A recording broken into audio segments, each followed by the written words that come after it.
ভিডিওটি সবাই দেখেন। এই ভিডিওটি দেখে আমি হাসতে হাসতে পুরাই শেষ। দয়া দেখো তো 27 তারাবিতে কোন মসজিদে বেশি জিলাপির ব্যবস্থা করেছে। স্যার এই যে 15টা মসজিদের লিস্ট, এই মসজিদগুলোতে জিলাপির পরিমাণ বেশি থাকে, আর উপরে যে 5টা মসজিদ আছে এখানে কিন্তু চমচমও দেয়,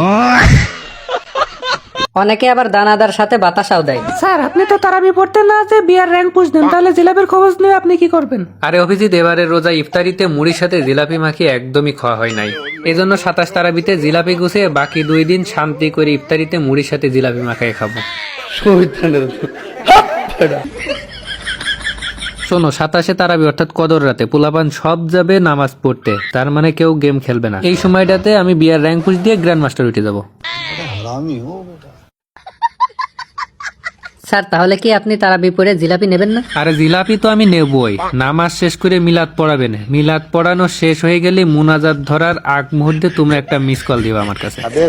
তোমরা মিস কল দিলে আমি সাথে সাথে মসজিদে যাব, যাই জিলাপি নিয়ে চলে আসবো। এটা মানতেই হবে স্যার, বদ বুদ্ধিতে আপনার মাথায় একদম গিজে না।